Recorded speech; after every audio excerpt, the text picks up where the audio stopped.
આજે આપણે હવેથી જે લેક્ચર છે એને નીટ અને JEE માં બે ભાગ પાડી દીધા છે.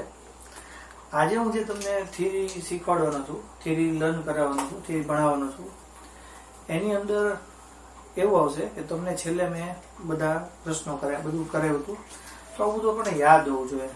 તો જો પહેલી વસ્તુ છે કે તમને એક ટેબલ છે એ કરાવ્યું હતું, AB2, AB3, AB4, AB5, AB6 વાળું.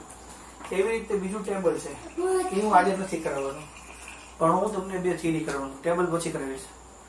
અને થિયરી છે એ હું તમને કહીશ કે અત્યારે હું બે થિયરી કરાવું છું, ઓઝોનનું સંસ્પંદન બંધારણ અને બંધની ધ્રુવીયતા.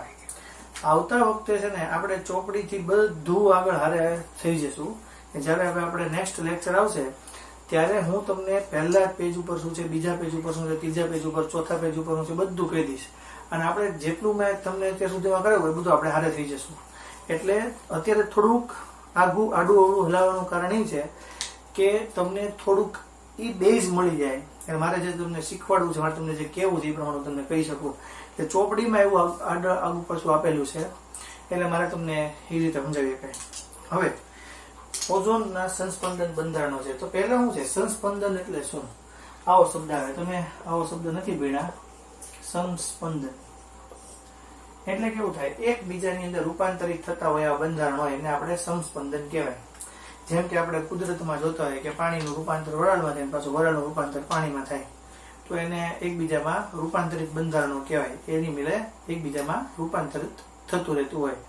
પાણીમાંથી વરાળ થાય, વરાળમાંથી પાણી થાય. પણ એવી કેટલીક રચનાઓ પણ હોય કે જે એકબીજામાં રૂપાંતરિત થતી રહેતી હોય, એને આપણે સંસ્પંદન બંધારણ કહેવાય. તો તમે આવો શબ્દ સાંભળ્યો હોય કે નહીં, બેન્ઝીન, તો આવી રીતનું ષટકોણ જેવું બંધારણ હોય. બીજું બેન્ઝીન હોય, એમાંય આવું ષટકોણ જેવું બંધારણ હોય. આની શોધ તો એક રમૂજ રીતે થયેલી હતી. વૈજ્ઞાનિક છે એ ઊંઘમાં હતો, અને ઊંઘમાં એને સપનું આવ્યું, અને સપના પરથી એને આ શોધ્યું હતું. વૈજ્ઞાનિકનું નામ હતું આપણા માટે કેક્યુલે. આવો વૈજ્ઞાનિક હતો, એને બેન્ઝીનની શોધ કરી. એના નામની ટિકિટો બહાર પડી, ટપાલ ટિકિટો, એ સમયમાં 1865માં. બરાબર? તો કઈ રીતે આવે? અહીંયા આવી રીતે હોય. તો એનું સંસ્પંદન બંધારણ આવું થાય, બંને એકબીજામાં રૂપાંતરિત થતું હોય એવી રચનાઓ બને. એવી રીતની રચનાઓ છે એ આમાંય છે. કાર્બોનેટમાં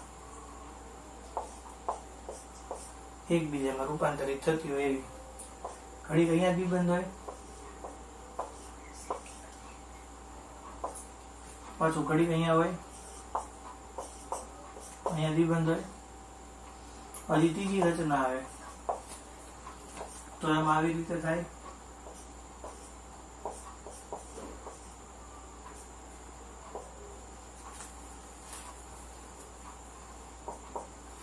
થઈ ગયું. તો 3 બંધારણ આવે. તો આના જેવું જ બંધારણ છે ને એ ઓઝોનનું છે. તો ઓઝોન છે એ O3 છે. આવો ઓઝોન છે એ કુદરતમાં બને છે. આવું તમે જ્યારે પી બ્લોક શીખશો, એમાં 16મો સમૂહ શીખશો, ત્યારે ઓઝોન છે એની બનાવટ આવે. એમાં ઓઝોન બનાવવા માટે એને 2 રીતે બને એવું બધું ભણવામાં આવશે. સિમેન્સ અને LSK અને બ્રોડીનું ઓઝોનાઇઝર સાધન આવે. 142.7 જેટલી ઉર્જા છે એને આપો ત્યારે બને. ક્યાં તો 8000 થી 10,000 વોલ્ટ આપો ત્યારે ઓક્સિજનમાંથી ઓઝોનનો અણુ બની જાય એવું બને. તો ઓઝોન જે છે આપણા માટે એને કેમ લખાય, તો આપણે એને લુઈસની રીતે લખતા શીખવું છે. તો આપણે ઓઝોનમાં 3 ઓક્સિજન છે, હા કે ના? હવે તમે જોઈ શકો છો કે હું અહીંયા બધાને આવી રીતે લખું છું, બરાબર? આને આવી રીતે આપું છું. તો હવે તમે એવું જોઈ શકશો કે અહીંયા અષ્ટક પૂરું થયું, અહીંયા અષ્ટક પૂરું થયું, પણ અહીંયા 10 ઇલેક્ટ્રોન થઈ ગયા. 4 ને 4 8 ને 10. એવું તો શક્ય નથી. તો 2 ઓક્સિજન છે એનું અષ્ટક પૂરું થાય, પણ આ ત્રીજા ઓક્સિજન છે એની અંદર 10 ઇલેક્ટ્રોન થઈ જાય, તો એવું ચાલે નહીં. એટલે એવું ન ચાલે, એટલે એના બીજા બંધારણો અસ્તિત્વમાં આવ્યા. બરાબર?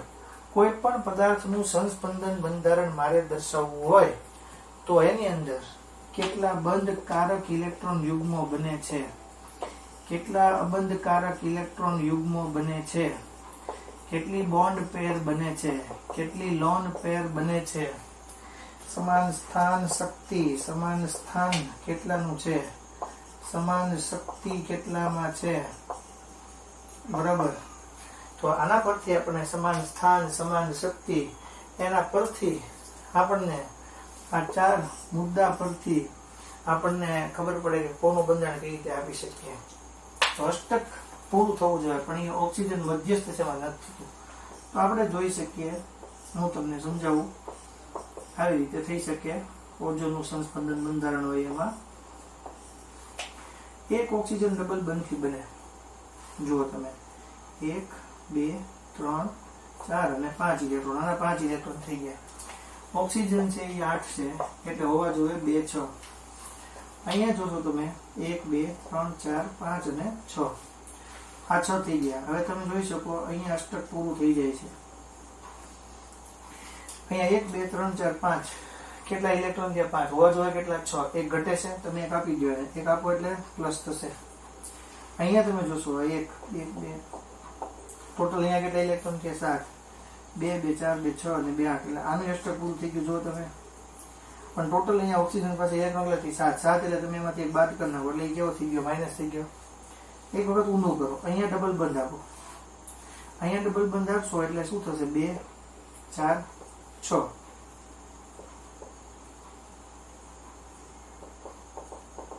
આ ટોટલ 7 છે. 7 માંથી એક બાદ કરો, 3 માં એક ઉમેરો, 3 માં એક ઉમેરો, 3 ને 2 5 એમાં એક ઉમેરો. એટલે આ બંને એકબીજાની અંદર આંતર પરિવર્તનશીલ હોય. હંમેશા સિંગલ બંધ હોય એની બંધ લંબાઈ એટલે 2 પરમાણુઓના કેન્દ્રો વચ્ચેનું સંતુલિત અંતર. જે 2 પરમાણુના કેન્દ્રો વચ્ચેનું સંતુલિત અંતર બંધ લંબાઈ હોય એને કારણે વધારે હોય. એટલે બંધ લંબાઈ છે એ 2 પરમાણુના કેન્દ્રો, એટલે આ ઓક્સિજનનું આ એક ઇલેક્ટ્રોન છે, આ બીજા ઓક્સિજન ઇલેક્ટ્રોન, એ 2 પરમાણુના કેન્દ્રો વચ્ચેનું જે સંતુલિત અંતર હોય એને આપણે બંધ લંબાઈ કહેવાય.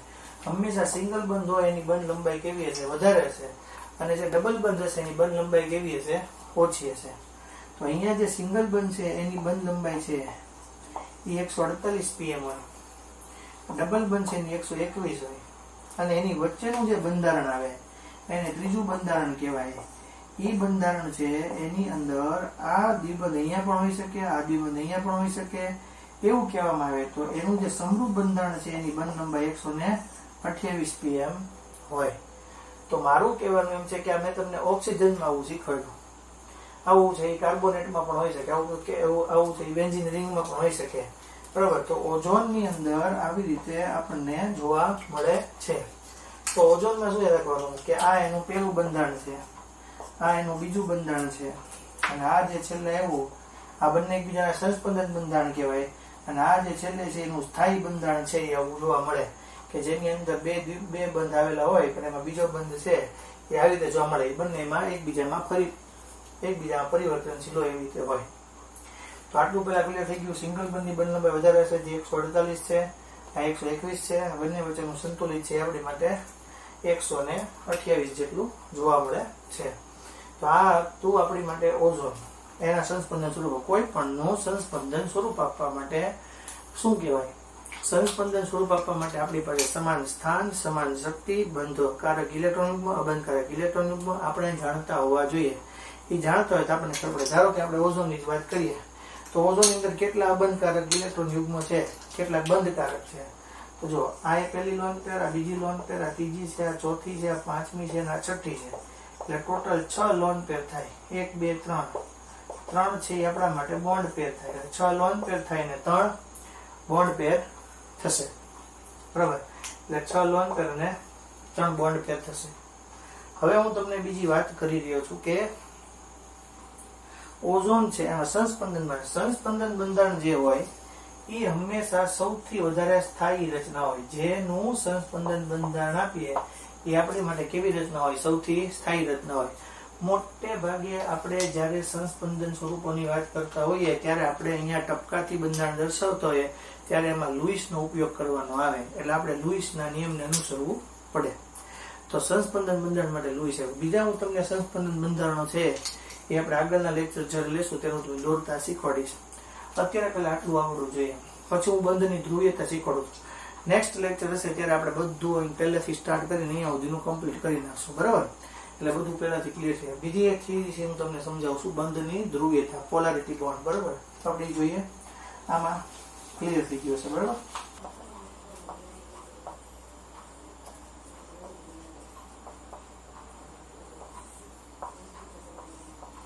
બંધની ધ્રુવીયતા એ હું શબ્દ કહેવા માંગે છે એ જોઈએ. બંધ હોય એટલે સહસંયોજક બંધ હોય, આયનીય હોય, બરાબર? એ સિવાયનો કોઈ પણ બંધ હોય, હાઇડ્રોજન બંધ હોય, બરાબર? ધ્રુવીય એટલે અંગ્રેજીમાં એને પોલર કહેવાય, પણ એ ધ્રુવીય શબ્દ આવે એટલે પાણી પ્રત્યે આકર્ષણ ધરાવતો હોય એવું કહેવાય. એ ધ્રુવીયતા નક્કી કરવા માટેની સંજ્ઞા છે મ્યુ, બરાબર? કોઈ પણ બંધ છે એ 100% ક્યારેય નથી આયનીય હોતો કે 100% ક્યારેય એ બંધ છે એ સહસંયોજક નથી હોતો. હું એમ કહું કે હાઇડ્રોજન છે, એમાં બંને હાઇડ્રોજન પરમાણુ છે એના એક ઇલેક્ટ્રોન છે એની ભાગીદારી થઈ અને હાઇડ્રોજન પરમાણુ વચ્ચે આવો સિંગલ બંધ બન્યો. તો હાઇડ્રોજન પરમાણુ વચ્ચે જ્યારે આવો સિંગલ બંધ બને છે ત્યારે એની અંદર એક ઇલેક્ટ્રોનની ભાગીદારી થઈ એટલે સહસંયોજક બંધ જ બને છે. પણ એ સહસંયોજકની અંદર પણ થોડા આયનીય લક્ષણો હોય. આપણે એમ કહીએ કે હાઇડ્રોજન છે, ફ્લોરિન છે, ક્લોરીન છે, બ્રોમિન છે, આ બધાની અંદર આપણે કહીએ કે આ સહસંયોજક બંધ બને, પણ આ સહસંયોજકમાં આયનીય લક્ષણો હોય. એવી રીતે જે આયનીય બંધ બનતો હશે એમાં પણ સહસંયોજક બંધના લક્ષણો જોવા મળે. હું એમ કહું કે આપણી પાસે H અને F જોડાયેલા છે, આવી રીતે O ની હારે H જોડાયેલો છે, B ની હારે આપણે આવી રીતે ફ્લોરિન જોડાયેલો છે, બરાબર? એવી રીતે Be ની હારે આવી રીતે ફ્લોરિન જોડાયેલા છે. તો કહેવાનું એમ છે કે મ્યુ છે એનું મૂલ્ય છે એ ભાર ગુણ્યા વીજભારો વચ્ચેનું અંતર છે. એટલે ભાર ગુણ્યા વીજભારો વચ્ચેનું અંતર છે. જે ભાર હોય એ કુલમ દર્શાવે અને અંતર હોય R અથવા D દર્શાવે, ડિસ્ટન્સ અથવા તમે એનો R કહો, બરાબર? તો Q ગુણ્યા D એવું થઈ શકે, આવું કહેવાય. કુલમ છે 1.6 × 10⁻19 છે અને તમે D છે કોઈ પણ ડિસ્ટન્સ લઈ, હાઇડ્રોજન માટેનું ડિસ્ટન્સ લઈને ગણો તો આનું જે મૂલ્ય છે 3.33564 ગુણ્યા 10⁻30 કુલમ ઇન્ટુ મીટર, આવો જવાબ આવે છે. cm એટલે સેન્ટીમીટર નથી, c એટલે ચાર્જ છે એનો એકમ કુલમ છે, ડિસ્ટન્સ છે એનો અંતર મીટર છે, એટલે 3.33564 ગુણ્યા 10⁻30 કુલમ જેટલું અંતર આવે. ફ્લોરિન છે એ આપણા માટે 4 છે, હાઇડ્રોજન છે એ આપણા માટે 2.1 છે, બરાબર? એટલે અહીંયા શું થાય કે અહીંયાથી આવો એરો દર્શાવવામાં આવે, આને કૌંસ કહેવાય, જોડાણ. અને ફ્લોરિન છે ત્યાં સુધી એવો હોય. આ છે માઇનસ ડેલ્ટા છે, આ છે આપણા માટે પ્લસ ડેલ્ટા છે. એટલે એક માઇનસ ડેલ્ટા છે એનો અર્થ એવો છે કે ત્યાં આગળ વિદ્યુત ઋણતાનું મૂલ્ય વધારે છે એટલે એ માઇનસ છે, અને અહીંયા વિદ્યુત ઋણતાનું મૂલ્ય ઓછું છે એટલે 2.1 છે. હંમેશા પરમાણુનું આકર્ષણ જે હોય એ વધુ વિદ્યુત ઋણ પરમાણુ તરફ જ ખેંચાયેલું હોય. તો ફ્લોરિન તરફ આ ચાર્જ ખેંચાયેલો હશે. આ બેરિલિયમ છે, આ બંનેના બેરિલિયમના 2 ઇલેક્ટ્રોન છે. એ રીતે આ ફ્લોરિન છે એના બાકીના 7 ઇલેક્ટ્રોન છે, ફ્લોરિન છે એના બાકીના 7 ઇલેક્ટ્રોન છે. તો થશે એવી રીતે કે ફ્લોરિન છે એ વધુ વિદ્યુત ઋણ છે આપણા માટે, ફ્લોરિન છે આપણા માટે વધુ વિદ્યુત ઋણ છે, એટલે આકર્ષણ બધું છે એ આપણા માટે ફ્લોરિન તરફ ખેંચાયેલું હોય. એટલે ટોટલ આની માટે જે મ્યુની વેલ્યુ આવે એ 0 જેટલી આવે, બરોબર? કારણ કે બંને બાજુ આકર્ષણ છે એટલે બંને બાજુ બી છે, બી વચ્ચે છે, પણ એને ફ્લોરિન આ બાજુ ખેંચે, ફ્લોરિન આ બાજુ ખેંચે, એટલે બંને બાજુથી લાગતું આકર્ષણ બળ કેવું હોય? સમાન હોય, એટલે ઈ 0 થશે, બરોબર? અહીંયા એવી રીતે વાત કરીએ તો હાઇડ્રોજનનો આ એક ઇલેક્ટ્રોન છે, આ હાઇડ્રોજનનો આ એક ઇલેક્ટ્રોન છે, અહીંયા બધી જગ્યાએ એવું થશે. અહીંયા આપણી પાસે લોન પેર છે 2, હવે તમે વિચાર કરી શકો કે આ મારી માટે બોરોન છે એ 5 છે એટલે 2 3 છે, તો બાહ્ય કક્ષામાં ટોટલ આવી રીતે 3 ઇલેક્ટ્રોન છે. તો બાહ્ય કક્ષામાં જે 3 ઇલેક્ટ્રોન છે અહીંયા આપણી માટે ફ્લોરિન છે. આ આપણી માટે ફ્લોરિન છે. હવે હું તમને સમજાવું કે બોરોનના મધ્યસ્થ પરમાણુના બધા ઇલેક્ટ્રોન છે બધા ભાગ લઈ લે છે. આની અંદર મધ્યસ્થ પરમાણુ બધા ઇલેક્ટ્રોન ભાગ લઈ લે છે. આમાં તો મધ્યસ્થ જેવું આવે જ નહીં. જ્યારે મધ્યસ્થ પરમાણુના બધા ઇલેક્ટ્રોન બંધની અંદર ભાગ લેતા નથી ત્યારે એની માટેની વેલ્યુ વધારે હોય. આની વેલ્યુ છે 3.5 છે, આ 2.1 છે, આ 2.1 છે. એટલે આકર્ષણ બળ જે હોય એ હાઇડ્રોજન થી કોના તરફનું હોય? ઓક્સિજન તરફનું. હાઇડ્રોજન થી કોના તરફનું હોય? ઓક્સિજન. કારણ કે હંમેશા આકર્ષણ વધુ વિદ્યુત ઋણથી ઓછા વિદ્યુત ઋણ તરફ હોય. જે ઓછું વિદ્યુત ઋણ છે એ આપણા માટે પ્લસ ડેલ્ટા છે, અને જે વધુ વિદ્યુત ઋણ છે એ આપણા માટે -2 ડેલ્ટા છે. આ આપણા માટે -ડેલ્ટા અને આપણા માટે +2 ડેલ્ટા થાય એટલે ટોટલ 0 થઈ જાય. હવે કહેવાનું એમ છે એવી રીતે અહીંયા પણ આ બધા માઇનસ થશે અને બોરોન છે પ્લસ ડેલ્ટા થશે. એટલે અહીંયા બોરોન છે એ બધી બાજુથી ખેંચાયેલો છે. એટલે કેવું થશે હું તમને સમજાવું. અહીંયાથી આકર્ષણ આ તરફ હશે, ઓછાથી થશે. અહીંયા આવી રીતે છે, અહીંયા આવી રીતે હશે. ઓવરઓલ નેટ ચાર્જ 0 થાય. અહીંયા આકર્ષણ ઓછાથી વધુ તરફ આ રીતે છે, અહીંયા આકર્ષણ ઓછાથી વધુ તરફ આ રીતે છે, અને પછી ચાર્જ ઉપર જશે. બરાબર. તો આવી રીતે છે એ હોય જોડાયેલું. હવે કહેવાનું એવી રીતે છે કે ઓક્સિજન જે પાણી છે, તો પાણી માટેની મ્યુની જે વેલ્યુ છે એ 1.85 ડીબોય જેટલી આવે. ડીબાય એનો એકમ છે. બરાબર. ડીબાય પણ એને બોલાય છે. પણ એ આ મ્યુ છે એની વેલ્યુ ક્યુ ગુણ્યા ડી, એક ડીબાય ની વેલ્યુ આપણને આટલી મળે. તો તમે આનો ગુણાકાર કરશો 1.85 ગુણ્યા 3.33 564 ગુણ્યા 10⁻³ 30. એટલે આપણને જે આ જવાબ મળે એ જવાબ આખો પાણી છે એની માટેનો જવાબ મળે. અને એ આપણને જવાબ છે કુલમ ઇન્ટુ મીટરમાં ફેરવા માટેનો મળે. એનો જે ગુણાકાર આવે પાણી એટલો તમારા માટે જવાબ આવે. હવે તમને મારે બીજું સમજાવવાનું છે કે આ બધાની વેલ્યુ, આ બધાનું એપ્લિકેશન શું છે. એપ્લિકેશન આપણે એના પછીના લેક્ચરમાં જોવાની છે. પહેલા શું છે એ તમે જોઈ લો. આટલું પહેલા ક્લિયર હોવું જોઈએ. શું તમને સમજાવ્યું? બંધની ધ્રુવીયતા. બંધ ઘણા ટાઈપના બને. ધ્રુવીય એટલે આકર્ષણ. બંધ છે એ ઘણા ટાઈપના બને. 100% આયનીય પણ ન હોય, 100% સહસંયોજક હોય. જે આયનિક હોય એમાં સહસંયોજક ગુણ હોય, જે સહસંયોજક હોય એમાં આયની હોય. હું વાત કરું કે એની હાઇડ્રોજન છે તો હાઇડ્રોજનમાં એક ઇલેક્ટ્રોનની ભાગીદારી થઈને સહસંયોજક બંધ જ બને. જે સહસંયોજક છે એમાં થોડુંક આયનિક ગુણ હશે. આપણે એમ કહીએ કે આ બધામાં સહસંયોજક બંધ બને, પણ સહસંયોજક હશે એમાં આયનિક ગુણ જોવા મળે. મારે મ્યુની વેલ્યુ જોવે છે તો ક્યુ ગુણ્યા ડી પરથી આપણને મ્યુની વેલ્યુ મળે. હવે હું એમ કહું કે ડીબોય એનો એકમ છે, પણ એને આપણે આવી રીતે કુલમ ઇન્ટુ મીટર, તો એક ડીબોયની વેલ્યુ આટલી થાય. જે વધુ વિદ્યુત ઋણી માઇનસ ડેલ્ટા છે, ઓછું વિદ્યુત ઋણી પ્લસ ડેલ્ટા છે. આ જે આપણી માટે કોષ જોડાણ છે આને પૂંછડી કહેવાય. પૂંછડી હંમેશા ઓછા વિદ્યુત ઋણથી વધુ વિદ્યુત ઋણ તરફ તમને જોવા મળે. જ્યારે મધ્યસ્થ પરમાણુ છે એના બધા ઇલેક્ટ્રોન ભાગીદારીમાં ભાગ લઈ ગયા હોય ત્યારે આકર્ષણ બધી બાજુથી હરખું લાગતું હોય તો ત્યારે મ્યુની વેલ્યુ 0 આવે. પણ જો આકર્ષણ બધી બાજુથી હરખું નથી લાગતું તો આપણી માટે મ્યુની વેલ્યુ છે એ 0 નહીં આવે, કંઈક આવશે. તો પાણીની વેલ્યુ છે એ વધારે આવે છે, 1.85 ડીબોય આવે છે. પણ ડીબોયની જગ્યાએ આપણે આ વેલ્યુ મૂકી દઈએ તો આપણને પાણી માટે કુલમ ઇન્ટુ મીટરની વેલ્યુ મળે. હવે એક કારણ છે NH3 અને NF3 નું, તો એ હું તમને કારણ છે એ સમજાવું છું. NH3 અને NF3. હવે આવો પ્રશ્ન છે NH3 અને NF3. પેલું આ જે છે એને દ્વિધ્રુવ ચાક માત્રા એવો શબ્દ આપવામાં આવ્યો છે. બંને ધ્રુવો તરફથી લાગતું આકર્ષણ બળ છે ને દ્વિધ્રુવ ચાક માત્રા કહેવાય. આ જે દ્વિધ્રુવ ચાક માત્રા છે એ આપણા માટે સદિશ રાશિ છે. એટલે આપણી માટે એ દિશા પણ દર્શાવતી હોય એનું ચોક્કસ મૂલ્ય જે આપણને ડીબાઈમાં જોવા મળે છે. હવે હું વાત કરું છું આ બાજુની લોન પે નાઇટ્રોજન 7, આ 2 5 2 3 4 અને 5 એવી રીતે આ નાઇટ્રોજન બધી જગ્યાએ ફ્લોરિન જોડાયેલો હોય. અહીંયા આપણી માટે નાઇટ્રોજન રેચ આવશે. હવે આ પ્રશ્ન છે કે એમોનિયાની દ્વિધ્રુવીયતા છે એ NF3 કરતા વધારે છે. કારણ સાથે સમજાવો. હવે હું તમને કારણ સાથે સમજાવવાનો પ્રયત્ન એ રીતે કરું કે બંનેની અંદર બંનેની અંદર 3 NH બંધ છે, આમાં 3 NF બંધ છે, એક લોન પેર છે, આમાં પણ એક લોન પેર છે.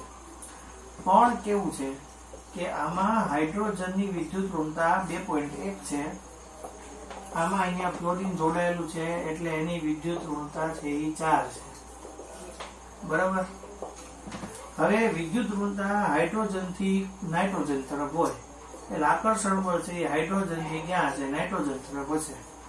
એટલે હાઇડ્રોજન છે એની વિદ્યુત ઋણતા ઓછી એટલે ત્યાં આગળ પ્લસ ડેલ્ટા આવે, અને અહીંયા નાઇટ્રોજન છે ત્યાં આગળ આવે -3 ડેલ્ટા આવે. આ ફ્લોરિન છે એટલે અહીંયા આવશે -ડેલ્ટા અને અહીંયા આવશે આપણી માટે +3 ડેલ્ટા.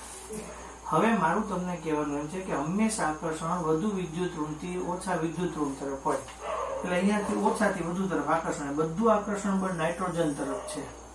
એટલે આકર્ષણ બળ નાઇટ્રોજન તરફ હોય એટલે નાઇટ્રોજન ઉપર જ એક આકર્ષણ છે.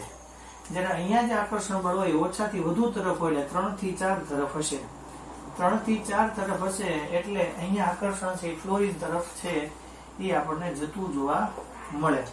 એટલે કહેવાનું એકમાત્ર એમ જ છે કે આકર્ષણ બળ જે છે એ અહીંયા હાઇડ્રોજન થી નાઇટ્રોજન તરફ છે અને અહીંયા નાઇટ્રોજન થી ફ્લોરિન તરફ છે.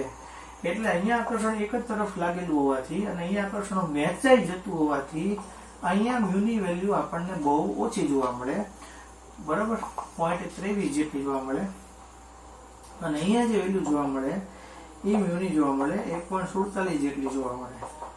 આ 1.47 ડીબોય જોવા મળે, આ 1.23 ડીબોય જોવા મળે. 1.47 ગુણ્યા આપણને અહીંયા 3.33564 ગુણ્યા 10⁻30 કરો એટલે આપણને જવાબ કુલમમાં મળે. લગભગ 4.80 જેવો જવાબ આવે, 10⁻30 કુલમ ઈંટુ મીટર.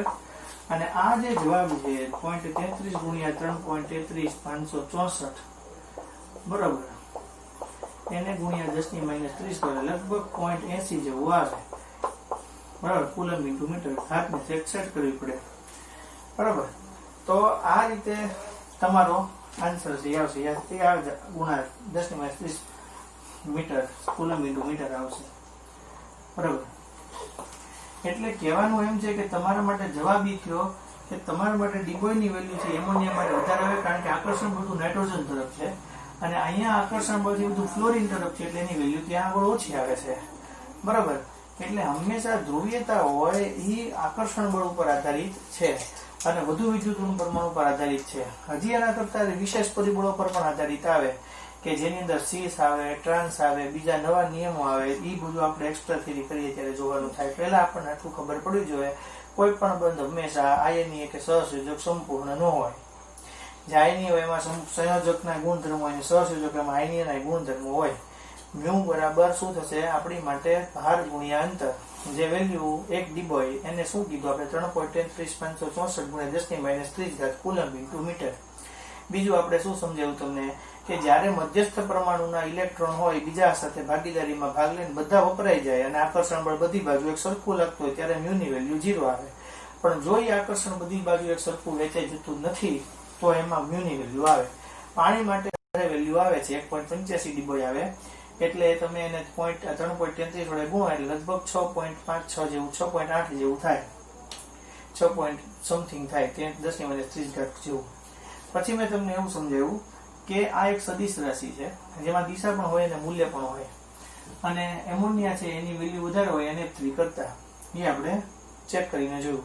બીજું મેં તમને સંસ્પંદન શીખવાડું. સંસ્પંદન બંધારણ છે એ અણુને સ્થાયીતા આપે.